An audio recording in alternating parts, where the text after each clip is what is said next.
Hey pilots, DrainMan here, and today I have a very special video.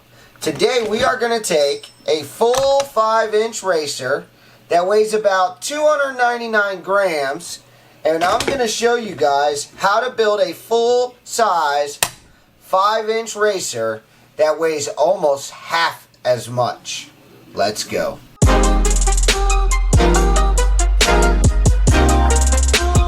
Today we are taking a look at the Druckbar Ultralight 4. And this is a 5-inch frame. And I know you guys want to know, these arms are for a micro build. This is not a 5-inch quadcopter. This is a micro, right? That's what you think. Wrong. This is not a micro. This is a full 5-inch racing drone frame. Do you have to race it? No, you can just freestyle around your house if you want. You can do whatever you want with it. So this drone, all up weight, I don't know what it is yet. We're going to weigh it, but this is going to be quite possibly the lightest 5-inch drone in the world. Now, for the guys that don't know what makes a drone a 5-inch drone, this is what makes a drone a 5-inch drone, a 5-inch propeller. Well, this propeller is a 5-inch propeller, and as you can see, it is going to fit on there just freaking fine. Is it going to work? I don't know. Is it going to explode? Probably. Are we going to find out and get it on camera? Yes, we are. I did not put the top on this. I have the top right here. It's a really cool top. It's got like a little bear print in it. I don't know if you can see it. And that's probably for the Druck Bear or Druck Bar. I'm not even sure how to pronounce the name. I do have a video on how to build this frame. So if you just purchased this frame or you're thinking about buying this frame, I know where you can get it. I'm going to put a link down in the video description. And then I'm also going to put a link to the video where I show you guys how to assemble this frame. And the only reason I bring that up is because we are going to do the entire build and we're not going to drag it out. We're going to blow through it. But the reason why, because I know we want to get to the flight footage. But the reason why I'm bringing up the assembly of this frame is because you'll notice here, and it's hard to see, but there's actually no nuts. Look at that. It literally just threads to the carbon. What does that even mean? I don't know what that means, but I put it together and I'm checking it. And I'm not being real rough, but I'm trying to, they're not even loose, not even a little bit. So I'm a little shocked right now. I'm also a little bit concerned because I don't know what's going to happen.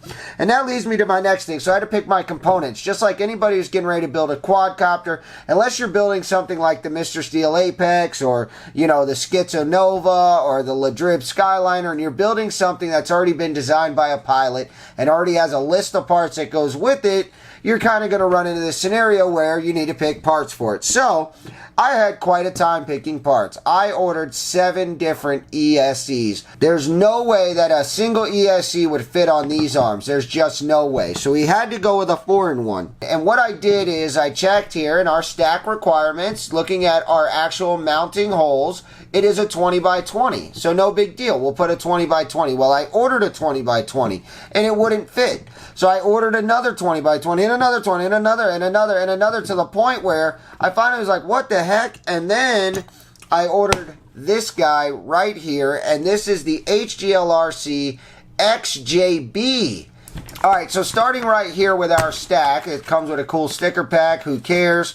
We've got a capacitor, we've got a very tiny ESC, and we have the flight controller. Now I want you guys to know, when you're talking about 20 by 20 flight controllers, I did not have any problems with this. These just seem to be small. So let me pull the frame in here and I'm going to show you 20 by 20. No problem at all. It fits without a problem. Nothing at all. So I didn't have any complications with that. This one that I found that worked actually had a VTX with it too. So I'm definitely not going to argue with that. And if you're the pilot that's watching because you bought this stack and you're interested in how it does or how to build it, well, this video will work for you. All right, so there's our mounting screws and stack separators and all that stuff.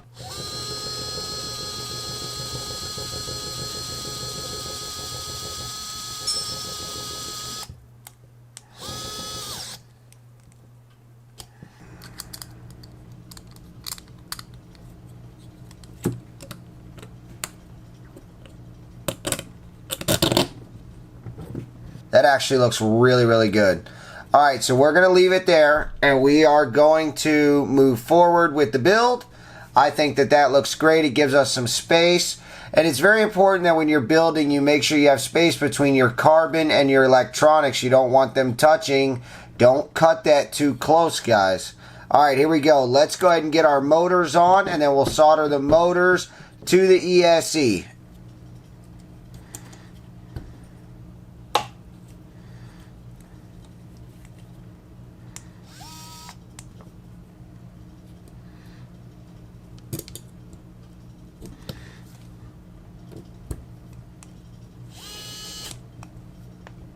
Okay, so motor number 1 is on.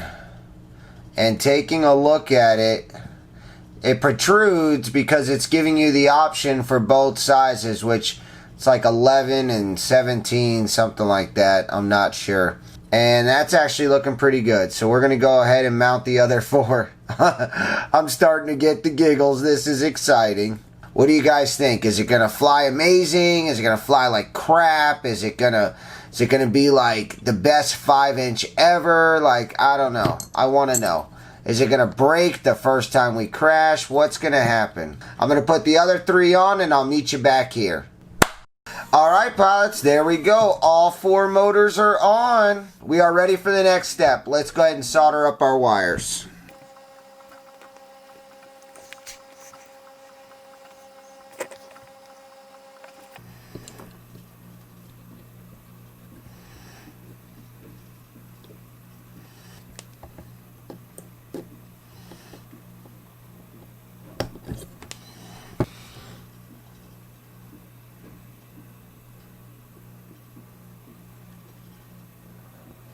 So we've tinned our pads, as you can see. Then we went ahead and we cut our wires, we stripped our wires, and we tinned our wires.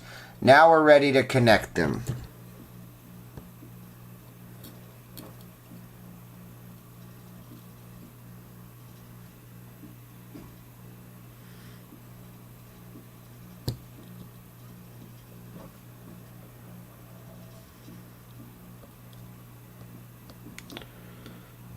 Alright, so we've soldered up all 3 wires. Now we just got to find a nice way to tuck them on the arm so that they're tucked up nice and neat. And then we got to hit all 4 of them. So we've got 3 more to go. So I showed you how to do one. I'm going to go ahead and hit the rest, and I'll meet you back here. Alrighty, pilots, so there you go. All 4 motors are soldered up to the ESC, ready to rock and roll. I particularly like for my, because we're going to have to go out the side with this due to the way this is laid out. So I've chosen for it to come out the left side. The way it's designed is to be on the right side, but I don't want that. I want it on the left side. That way when I mount my flight controller, I can have my USB on the right side. That's just what I like. You can do whatever you like. Now, in order to install our flight controller, we are going to need to put on some gummies. So I'm going to put on something because we want to be soft mounted, you know. We don't want a hard mount.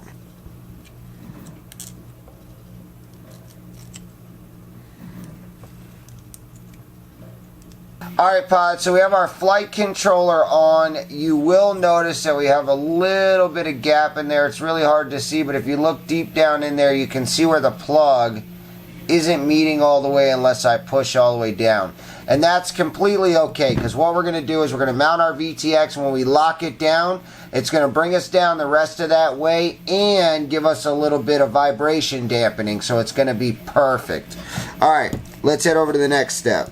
Get this QR code off of my microcontroller. They actually labeled this board really well. Everything has got a pad, everything's got a label, it's fantastic.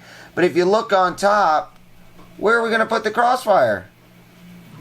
Exactly. Well, I flipped it over, and looky what we got here. And if you don't know how to solder up a Crossfire, don't panic. I have a full video on it and how to do it and everything you need to do and how to set it up and how to program it and how to fly really, really far with Crossfire. I'm going to link that video down in the video description. Alright, let's go ahead and get this ready.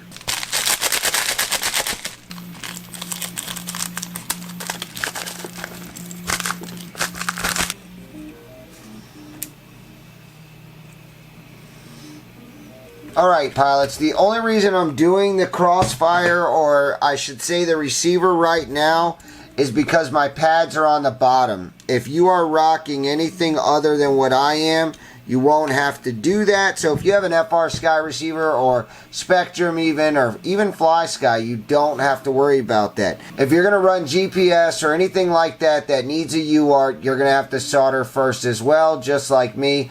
Also, the buzzer pad, let me show you, is also located on the bottom. There ain't really nowhere to put this, so, but we won't need much. I should easily be able to trim this in half.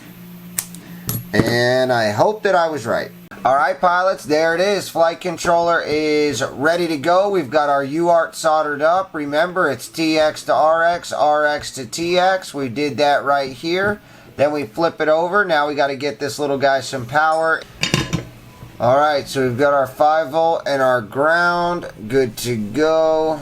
So this frame did come with camera plates, and they're right here. And they go in with these little grooves, tongue and groove style. So we're going to slide that in.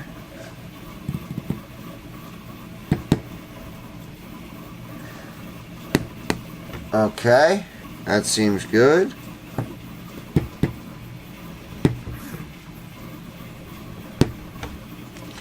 Alright, I'm going to recommend to be careful, because if you mess that up, you could damage this. And if you damage these, you're SOL, bud. Okay, next up is going to be our camera. I am going to use this Caddx camera. I think it's pretty affordable. It's a Turbo Micro F2.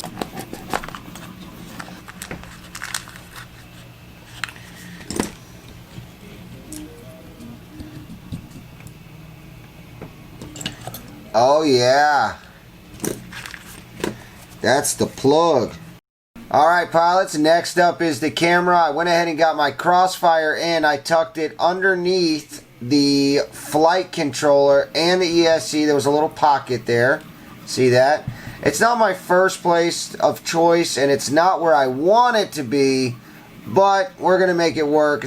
When you're dealing with the lightest, the smallest 5-inch quadcopter in the world, you don't have many options. Alright pilots, next up is the camera. I went ahead and mounted it, put both screws right in the sides. Everything went well.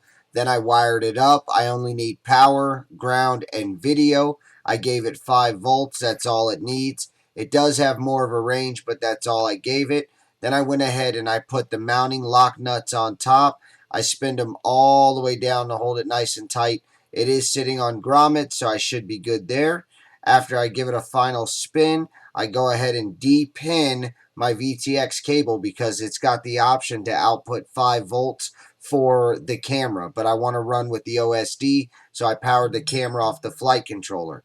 Then I got everything wired up, cut to size, go ahead and stripped and tinned my wires. I do that even on small wires because I want it to, I want to get a good bond when I solder to the pad. For the VTX, we just need power, ground, and video. There are other options with this VTX, like smart audio and other things like that.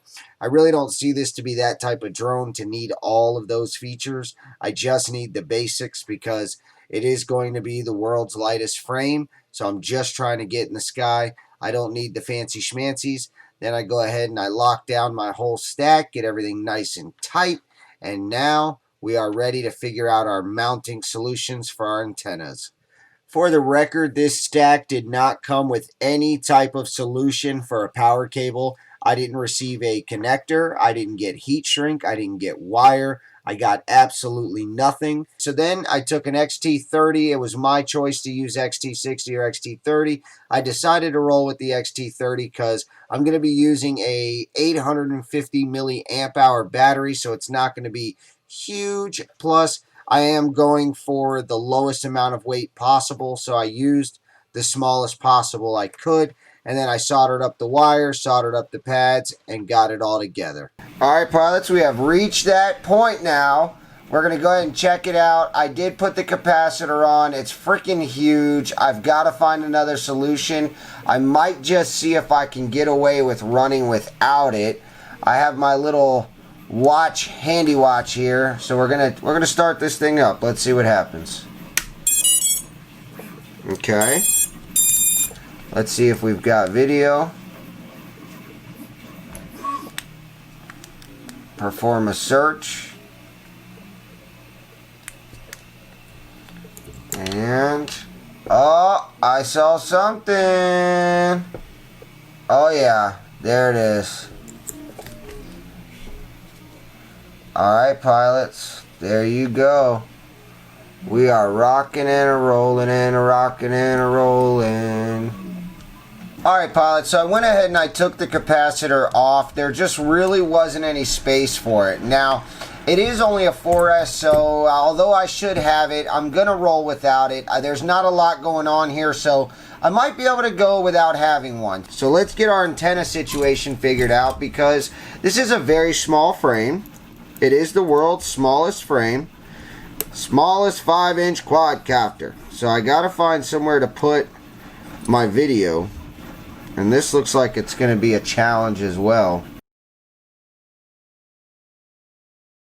We are back now. I had to order a special antenna because no matter what I did, it just wasn't working. I tried everything. I tried zip tying it. I tried taping it. I tried everything. So I came up with this little guy right here by Lumineer. It's got a 90 on it and it's a little guy, and I'm just praying for the best right now.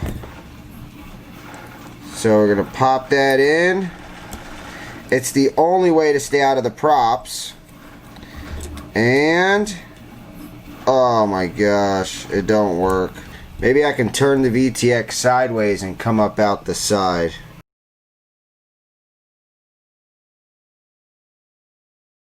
Alright, pilots, so it looks like we found the winner. I'm not a big fan of it, but we're going to run this out the side like this. I'll put a little zip tie to hold it right there. So that was an absolute nightmare. It was really tough. It's hard when you're working with a frame so small. This whole thing is, it's been pretty frustrating. I'm not going to lie. So I went ahead and put the Crossfire to the arm. It's not my first choice, and it's definitely not the best place to put it, but for now, it's going to be fine. It's going to serve its purpose, and it's not going to get in the prop, so that's a win.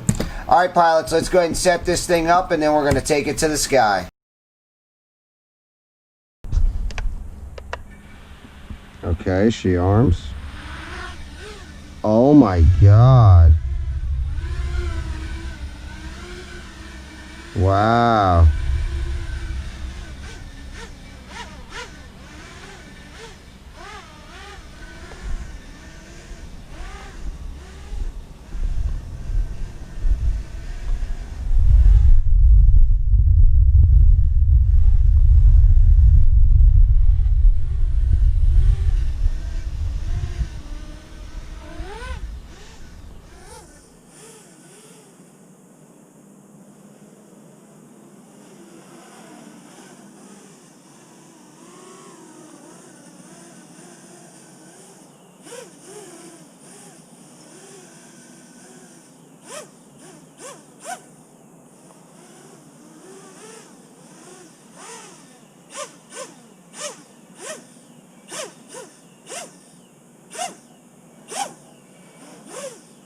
Wow, it's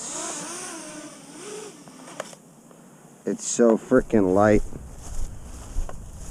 It's so light. Alright. Motors feel pretty good. She looks pretty good. Let's take it for a spin.